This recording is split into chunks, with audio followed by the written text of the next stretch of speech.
A Charlie Brown Christmas turns 60 this year. 60. That means it's older than almost every other quote-unquote classic Christmas film. It makes it older than all 5 major Christmas Carol adaptations, including The Muppets. It makes it older than all 3 most popular versions of The Grinch. It makes it older than The Nightmare Before Christmas, than Elf, than Die Hard. The list goes on. However, despite its age, there are articles published every single year about how it is arguably the most relatable Christmas film of all time. Even from people who don't even celebrate Christmas, my mom's side of the family included. And I think there's good reason for this. Based on every best of Christmas movie list, there seems to be 3 major shared essentials in the Christmas movie genre. That's slapstick holiday joy, a triumph of community over commercialism, and a lot of existential dread. Now, most major movies we would call classics seem to excel in one. For example, Christmas Vacation tends to be a great example of the former. Miracle on 34th Street is a lovely treatise on the second, and movies like It's a Wonderful Life or even The Polar Express do a pretty good job talking about themes of belief and isolation on a pretty profound scale. But I think what makes A Charlie Brown Christmas so special is that it triangulates all of these themes. Yes, you have the silliness of Snoopy's antics and not 1, not 2, but 3 of the coldest dance moves of all time. But this is all set against a winter backdrop on par with Russian existential paintings. Christmas is coming, and Christmas is also a time of reflection, and it's made me reflect on the year that I've had. This has been my first year in a full-time teaching role, and I have a student, I won't share her name for obvious privacy reasons, but if you're watching, hi. She has this stunning oratory talking about how the world processes grief. And we've been using the Peanuts as a guide to metaphorically anchor the speech in something just beyond research and personal anecdotes. Now, because it's a speech about how grief manifests in children, we've been getting a lot of mileage out of Charlie Brown's catchphrase, "Good grief." But as I've been helping her and digging more into the Peanuts lore, I'm amazed by how existential the Peanuts really are. Like, we all remember Charlie and the football, but we tend to overlook strips like Linus lamenting there is no heavier burden than having great potential, or the strip where Charlie and Lucy talk about the fear that the greatest day of their life has already happened.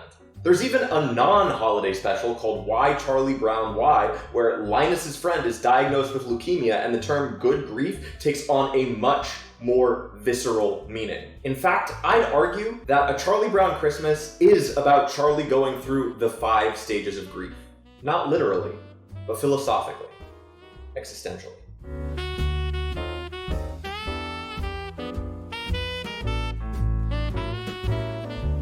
But to understand Charlie's existential grief, we first need to understand the concept of existentialism. Existentialism was a 20th century philosophical movement that emphasized ideas like personal freedom, behaving on your own moral compass, and, as its title says, the idea that existence precedes essence. And to understand why that idea was so revolutionary, we need to go back in time a little bit, to ancient Greece. Because in ancient Greece, the exact opposite philosophy of essentialism was popular, the idea that essence precedes existence. Philosophers like Plato and Aristotle initially put forth the theory that all people, objects, concepts, and things have unchanging qualities and characteristics. These made up their essence. For example, all hammers, no matter how sharp or heavy they are, have a certain hammerness to them. All lemons, regardless of their flavor, have a lemonness, and all peas have a pea. Thus, in the world of education, when we are educating ourselves, the most important thing we can learn about something is its essence. Of course, essentialism is problematic for a number of reasons. First of all, who defines my essence? For example, someone like Freud might argue that the Greek figure Oedipus Rex's essence is his inherent desire to kill his dad and get it on with his mom. However, Oedipus, who stabbed his own eyes out, due to the horror that he realized he did both of those things, might argue that's not his essence. Plus, essentialism has enabled so much discrimination because it implies that every single group of people has fundamental, unchanging qualities that are inherent to their nature, and we must treat them as such.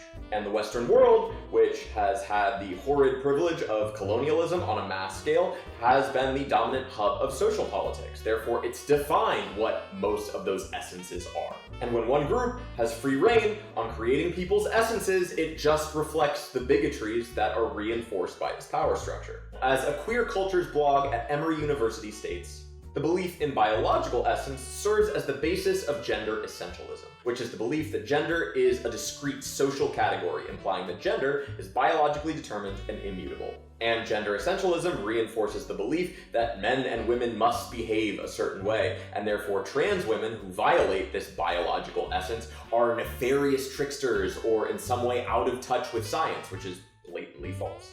You can also see how essentialism would enable bigotries like ableism, if it were to imply that humanness is defined by certain unchanging physical qualities that are only personified by all able-bodied people. And unfortunately, throughout history, it very much has.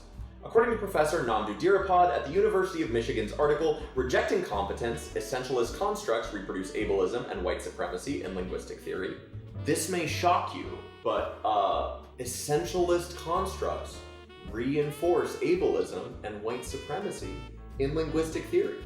And of course, Professor Namdu Dhirapad isn't the only one to argue this. Famous authors like James Baldwin spent basically his entire career writing about how racial essentialism created unfair stereotypes of black men that burdened him, and he had to spend his entire life trying to disprove. As said in his 1964 broadcast before the passage of the Civil Rights Act, what they do not know, what Americans do not know, white Americans do not know, is what it feels like to be a Negro boy of 15 or 16 or 12 or 10, born in the richest and freest country in the world, where you cannot get a cup of coffee and where you know, no matter what you do, no matter how you play it, between you and the world, between you and everything you think you want, there is this enormous barrier imposed by the most unreal of attributes, the color of one's skin. A Negro can learn to live with the fact he has kinky hair and dark skin. That's not the problem. The problem is that white people can't live with that. And what is involved here is not the fact of the kinky hair or the dark skin, but what white Americans take this to be. Luckily, in the late 19th and early 20th century, there was someone to call out how problematic essentialism was, and that person was Nietzsche. Nietzsche's philosophy of nihilism was, in many ways, a response to essentialism. It essentially rejected the idea that anything had a predestined meaning or essence. The universe has no power, destiny isn't real, spirituality is an illness, the only thing man really craves is power, and therefore the only things that matter are those that are the most demonstrably materialistic. And obviously, in a time period like the 19th century, when rigid political orthodoxy felt so crippling, when church and state was in such a fierce power struggle, unlike now, where the power structure of puritanical Christianity holds no control and everything is good and democratic and also very good, this idea was liberatory. As the Internet Encyclopedia of Philosophy puts it, nihilism advocated a social arrangement based on rationalism and materialism as the sole source of knowledge and individual freedom as the highest goal. And in a world where the Western mythos has dominated everything and religious imperialism has created unfathomable suffering, why wouldn't we want to live in a world free of predetermined essence, where only the material matters, free from the weaponization of God? In a world that's proven that some essences are higher than others, starting everyone at zero essence would create a level playing field, right?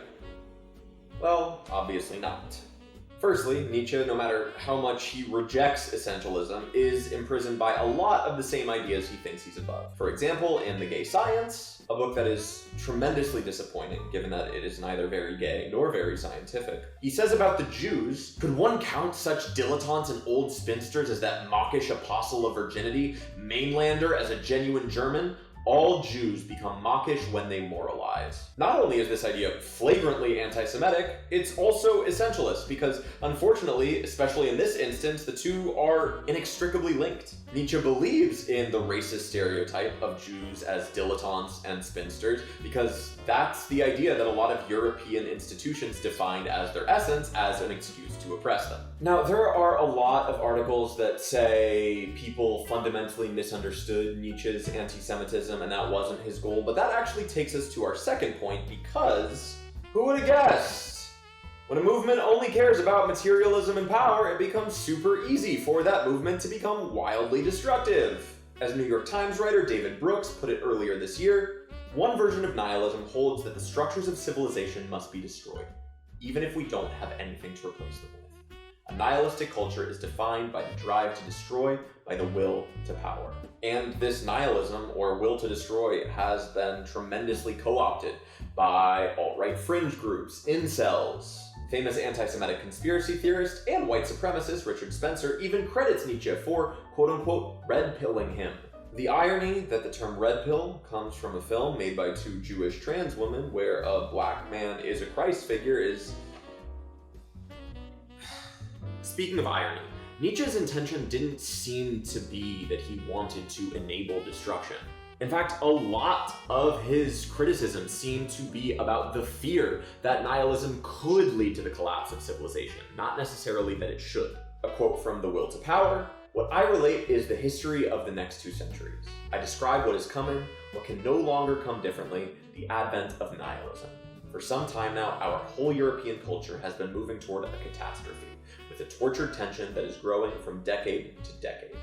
Restlessly, violently, headlong, like a river that wants to reach the end."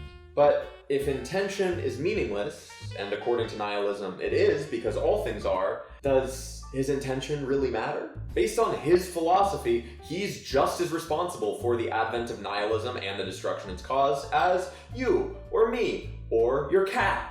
But nihilism was meant to be a jumping off point, because if you reject the idea of predestined meaning, the only way out of the despair caused by the idea that the world is meaningless is to create meaning yourself. And this is where the existentialists come in. Philosophers like Kierkegaard, Camus, and Sartre, who will be very relevant for Charlie Brown, because yes, this is still a video about a Charlie Brown Christmas. These philosophers accepted the nihilistic belief that meaning isn't inherent or objective, but rather than stopping there, they recognize that if there is no predetermined meaning, it's our responsibility to create it. Now, in many ways, this lack of meaning is freeing, but it's also agonizing. Sartre specifically was a key figure in discussing the duality of radical freedom, which is the idea that we are not bound by a predetermined nature or a fixed set of laws, because in his own words, man is freedom, versus the anguish of existence, because when you're free to do whatever you want, you also have a much greater sense of responsibility. Your essence is not fixed, but it's not zero. It's going to radically shift, and you're the sole person responsible for that. Not God, there's no rulebook. As No Country for Old Men states, it's just you. You have no spiritual guidebook, and that can invoke feelings of abandonment, of isolation, and a desperate yearning for authentic relationships. As Sartre says in his book, Existentialism and Humanism, if you are born cowards, you can be quite content. You can do nothing about it, and you will be cowards all your life, whatever you do. And if you are born heroes, you can again be quite content. You will be heroes all your life, eating and drinking heroically.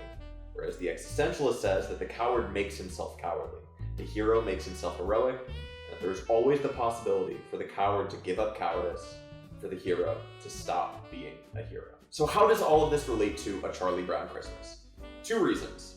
Number 1, it takes place at Christmas time, and Christmas forces all of us to analyze our authentic relationships and the angst over that. The holiday season is basically a prism of existentialism. When you are constantly bombarded with idyllic and unrealistic images of family or romantic relationships, be it through the Hallmark industrial complex, where everyone is hot, gestures are grand, and the socio-political microcosm of small town versus big city is incredibly sanitized, to family comedies like Fred Claus or Deck the Halls, where, yeah, there's dysfunction, but real holiday conflicts like poverty and generational trauma are strikingly absent. It's only natural to compare that to your own family and romantic relationships.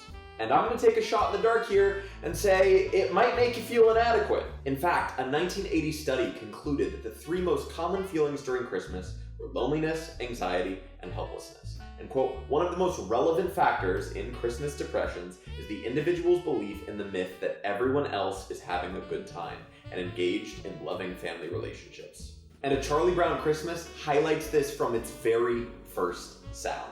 The first notes of music are meant to create that cognitive and emotional disconnect. We hear Vince Guaraldi's Christmas Time Is Here and pay attention to the chord progression. It's F major 7 to E flat 7 to B minor 7 to B flat 7 to A minor 7. Now, you don't need to be a music theorist to know that minor and flat chords tend to create more melancholic and reflective and sorrowful feelings in the listener, whereas major chords tend to create feelings of more intense joy, pride, merriment. And by starting with a major chord and taking it to minor and flat chords, Guaraldi is subverting the expectations of Christmas happiness. The lyrics imply that Christmas is supposed to be fun and filled with happiness and cheer and bring joy to the children, but the music shows us that feeling doesn't always go through. Even the first sight gag we see with Snoopy confirms this. Visually, the figure skating chain he creates starts as being joyous and fun and adventurous, but pretty quickly the chaos devolves into feelings of fear, anxiety, and wanting to get out.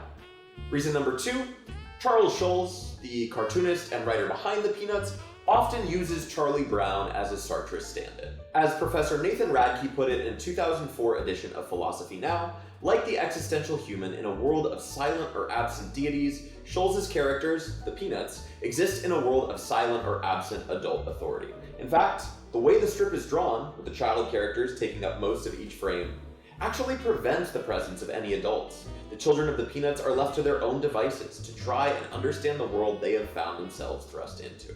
A Charlie Brown Christmas doesn't have any adult characters talking, not even the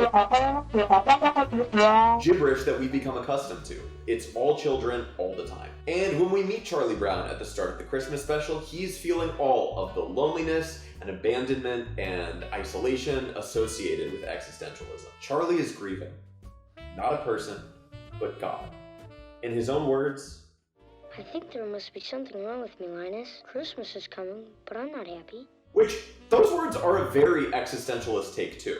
He doesn't blame the world around him. He takes all the responsibility on himself. He recognizes that all his suffering is his responsibility, and thus it's going to be his job to undo it. And when I say Charlie Brown is grieving God, I mean that somewhat literally, because there's a really interesting socio-political element here too. The Peanuts is a distinctively post-World War II cartoon, and you can find evidence of that everywhere. Charles Schulz's biography talks about his experience in the military, and how that shaped the Peanuts characters. Snoopy's side quests are like a 2D version of Saving Private Ryan, and the comic strip is a touchstone for baby boomers. And post-World War II America saw a massive rise in children, the baby boom, but also consumerism, because America after World War II was affluent. The Great Depression was over, wartime rationing was done, and families had more disposable income. In addition, post-World War II society had one key weapon in turning consumerism into a cultural centerpiece for the middle class. That weapon was television. As stated in the MIT Press Reader, the advent of television greatly magnified the potential impact of advertisers' messages, exploiting image and symbol far more adeptly than print and radio had been able to do. The stage was set for the democratization of luxury on a scale hitherto unimagined. Advertisers now had access to millions of people's living rooms to sell the cross-class fantasy that if you just bought X or Y, you could have the same joy, life, social status as the elites. Now, not only is that cross-class fantasy wrong, it's also deeply nihilistic, because consumerism embraces the values, or lack thereof, of nihilism in its purest form. It implies that all satisfaction is rooted in materialism or the will for power or social status. It ignores engaging in long-term or spiritual community-based satisfaction, and instead throws all of that out the window for the ideas of temporary satisfaction and ownership. As retail analyst Victor Lebo put it in 1955, our enormously productive economy demands that we make consumption our way of life, that we convert the buying and use of goods into rituals, that we seek our spiritual satisfaction, our ego satisfaction in consumption. And that's what Charlie's dealing with. Christmas, a once spiritual and community-based ritual, is now a consumerist one. Charlie must reckon with the loss in the spirit of a day that once celebrated God, literally, and now only celebrates nihilism. As the Stanford Encyclopedia of Philosophy puts it, the rise of Protestantism also played a role in nihilism. With its rejection of hierarchical church authority, this new form of Christianity emphasized subjective inwardness and created a unique social configuration grounded in principles of individualism, freedom, and self-reliance. But the result was the loss of a sense of community, and belongingness rooted in the close-knit social bonds of traditional society. And the Protestant shift intensified the Christian attitude of contempt for the world, contributing to feelings of loneliness and creating a perception of public life as a domain that was fundamentally inauthentic and corrupt. Now, author Elisabeth Kübler-Ross stated in her 1969 book on death and dying that grief basically happens in 5 stages: denial, anger, bargaining, depression, and acceptance. During the first phase of grief, denial, we're often met with a sort of emotional numbness. The feeling doesn't feel real. And because Charlie's loss is metaphysical, it quite literally isn't. Denial makes us deeply confused about the situation. We just don't understand it. And you know what Charlie says to Linus? I just don't understand Christmas, I guess. Part of what exaggerates Charlie's problem throughout the film is that he's an existentialist surrounded by essentialists, and they're meeting his problem with an essentialist point of view. Every piece of advice he gets seems to come from a perspective of essence precedes existence. For example, Linus says to Charlie, Charlie Brown, you're the only person I know who can take a wonderful season like Christmas and turn it into a problem. Maybe Lucy's right. Of all the Charlie Browns in the world, you're the Charlie Browniest. That honestly feels like a joke that Plato might make. Because he's basically saying, you got a Charlie Brown essence to you, dude. Your essence is Charlie Brown, and you're about to Charlie Brown this whole thing. And this existentialist miscommunication is only further made worse by Lucy's attempts to help Charlie Brown. The psychiatric help that she offers him is meant to invoke a lot of essentialist, easy-to-describe phobias rather than addressing the fact that his grief, his problem, is far deeper. Everything is essentialist and prescriptive, and that's not what Charlie's looking for. I think we better pinpoint your fears. If we can find out what you're afraid of, we can label it. Are you afraid of responsibility? If you are, then you have hypengiophobia. I don't think that's quite it. How about cats? If you're afraid of cats, you have ailurophasia. Well, sort of, but I'm not sure. Are you afraid of staircases? If you are, then you have clamicophobia. Maybe you have thalassophobia. This is fear of the ocean. Or chephirophobia, which is the fear of crossing bridges. Or maybe you have pantophobia. Do you think you have pantophobia? What's pantophobia? The fear of everything. That's it! This takes Charlie into the anger phase of grief. And as Harvard Health puts it, 2 of the most common symptoms of the anger phase of grief are blaming family members or others, and a short temper or loss of patience. And we see both in Charlie Brown. Charlie is sarcastic with Violet, he's frustrated with his sister Sally, he's even mad at his dog for participating in a best holiday decorations contest, as he views the latter 2 as versions of selling out. One other thing I want to highlight, the jokes in A Charlie Brown Christmas are incredible. They're both bitingly satiric, but also have this undercurrent of sweetness. You can interpret them from both a nihilist and an existentialist perspective. It's incredibly effective. Just listen to Sally's letter to Santa. Okay, shoot. Dear Santa Claus, how have you been? Did you have a nice summer? How is your wife?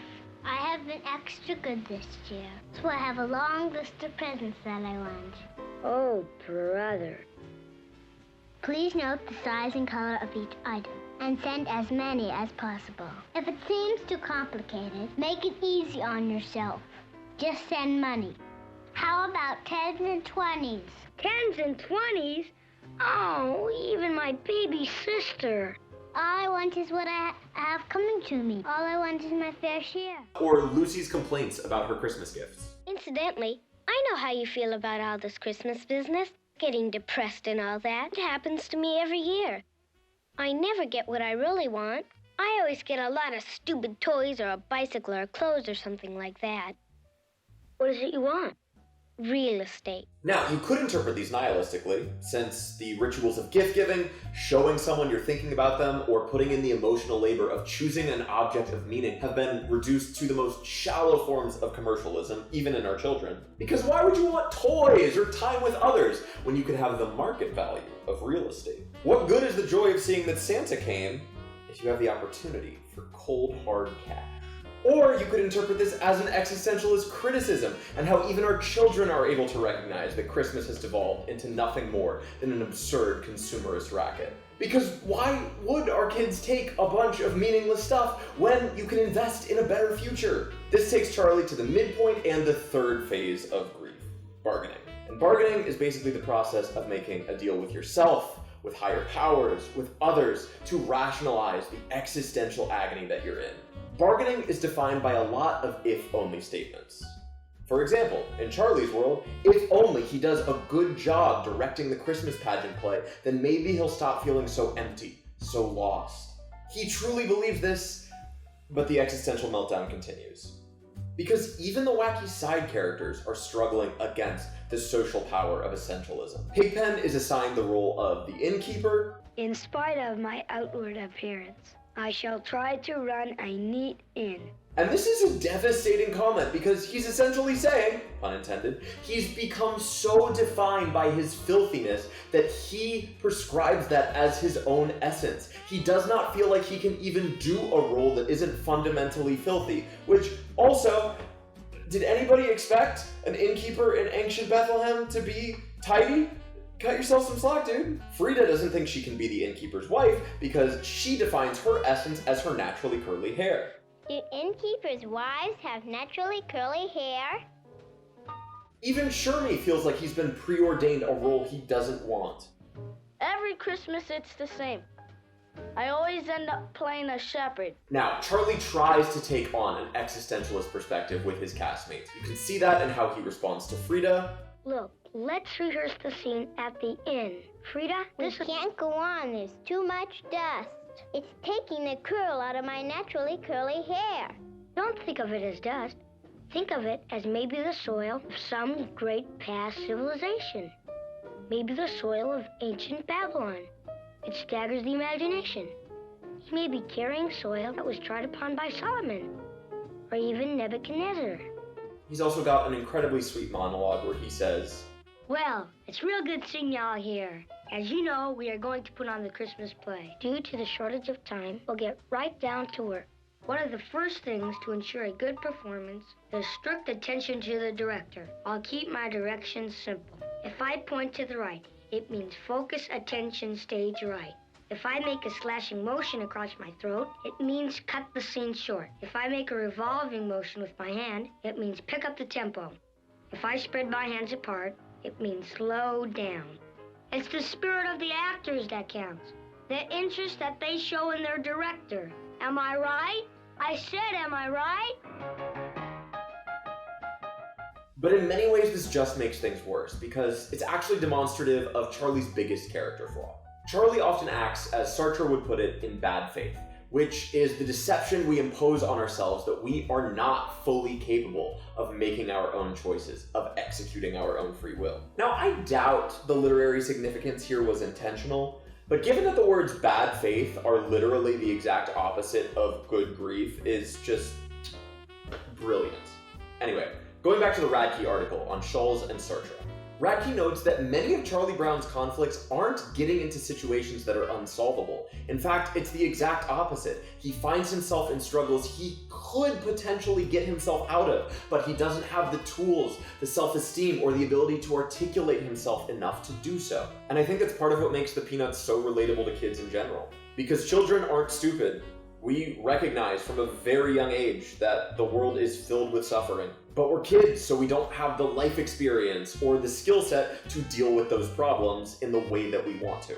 In this instance, Charlie recognizes he has free will, but his directing style is so passive that he's not able to bring any meaning to the piece or to his castmates. He thinks him exercising too much authority will undermine their free will, but in doing so, this just makes him end up getting undermined. He thinks exercising too much authority will undermine their free will, but that very fear is what causes him to get undermined. The additional theme of Christmas being swallowed by shallow commercialism plays out beautifully here. Say, by the way, can you play Jingle Bells?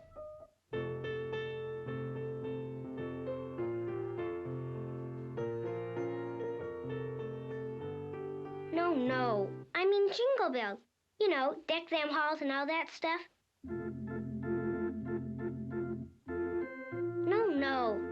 get it at all.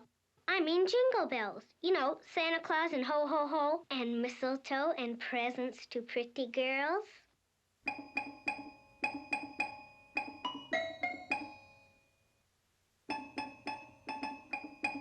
That's it! All of Schroeder's renditions of Jingle Bells are reduced into the lowest common denominator versions of themselves, and when Charlie and Linus go to find a Christmas tree, director Bill Melendez makes ingenious use of color to demonstrate his themes. Just take a look at this shot. Of course, there's the painterly beauty of the way these trees look. It obeys principles of basic color theory. Complementary colors are in full effect. We see the yellows nicely layered over the blues, which is the most pleasing to the eye in the RGB model. But there's a surreal element to the colorization of these trees too. By making them red, orange, and pink, he's literally making them warmer, which again, color theory tells us these more autumnal colors are associated with happiness, hope, and warmth. But these colors are also deeply artificial. Many of these trees are like 2 to 3 colors at once. And none of them are the pine green you would see in nature. Because they're not real trees, they've been swallowed by commercialism. When Charlie and Linus knock on the trees, they sound like... This really brings Christmas close to a person. Even the spotlights in the background do a really good job proving that Christmas is more about spectacle than substance. After all, when Linus talks about Jesus, he's lit by one meager spotlight. But when the concept of buying stuff gets involved, we'll splurge on a second. And we all know Charlie chooses the little tree, but there's a really profound irony in Charlie choosing this small, dying little tree. Because all his essentialist classmates make fun of him for not choosing a tree that fits all the qualities of Christmas tree-ness. It's not big, it's not lush. But what makes this any less of a Christmas tree's essence than the Christmas trees that are colored like pumpkins and literally made of steel? Essence is arbitrary, and Charlie recognizes that, but again, he's a kid. He doesn't have the life experience or the ability to articulate this. So when the social pressures of essentialism, which in this case is everyone implying that being a failure is kind of a predestined part of his identity, he succumbs to it. I guess you were right, Linus. I shouldn't have picked this little tree. Everything I do turns into a disaster. I guess I really don't know what Christmas is all about. Isn't there anyone who knows what Christmas is all about? But part of what makes him such a relatable protagonist is that he still doesn't give up. He engages in one more phase of bargaining. He internally says, if only I decorate this tree, then there will be enough Christmas tree-ness to it, and everyone will see I'm a success, and the anguish will go away. But when that doesn't happen, he slides into the depression phase, which is characterized by despair and surrender. But what's really interesting here is that Charlie, though he feels much more alone in this moment than he's ever been, he's actually the least alone he's ever been. Because everybody follows him outside to see what he does next. And it's his actions that inspire them to recontextualize their meaning of what a Christmas tree is. I never thought it was such a bad little tree. It's not bad at all, really. Maybe it just needs a little love.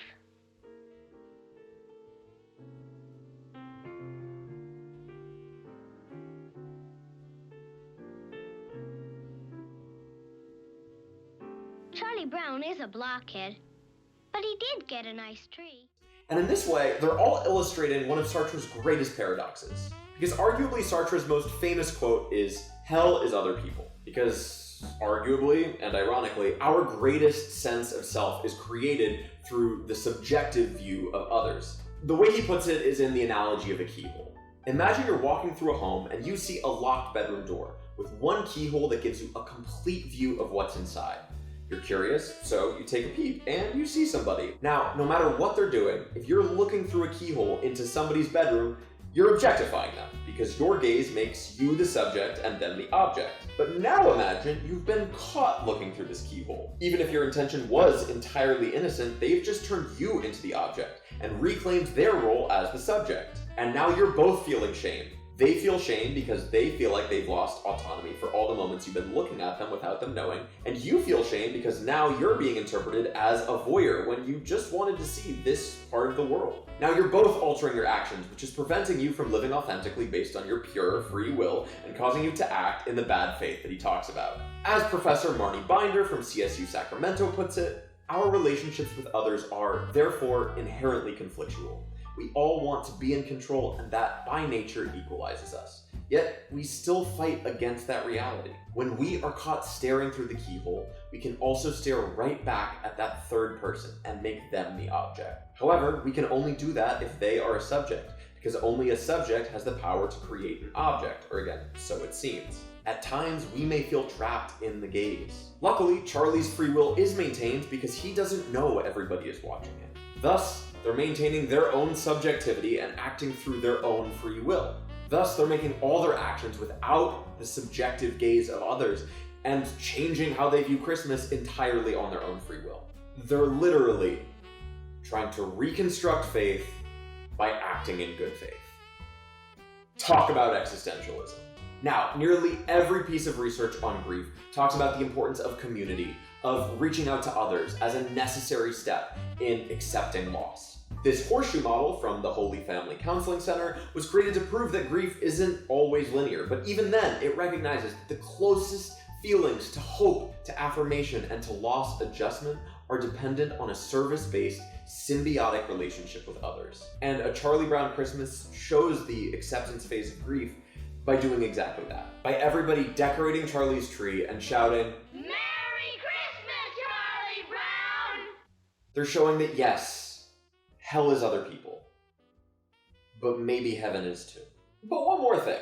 There's actually a very common and fundamental misunderstanding of the 5 stages of grief that I actually think makes this piece more meaningful. Because the 5 stages of grief that Kübler-Ross wrote about was a guide for the dying to process their own death, not a guide for the living to cope with what's been left behind. Thus, by Charlie going through this process, in many ways he's dealing with his own death. And if he's grieving God, but it's also his death, then that means he's God. Is the logic there loose? Maybe, but so is the logic of the 5 stages of grief. And so is the logic of existentialism. Because Charlie going through the 5 stages of grief, I actually think is the most hopeful example of existentialism that one can see. If there is no God guiding the universe, but the universe is still maintained, that means we're the guide. We are the higher power. And the universe changes every day, which is its own form of grief. But if we maintain community, if we maintain looking for meaning, maybe God is other people too. Good grief, am I right? I'm Jewish, by the way.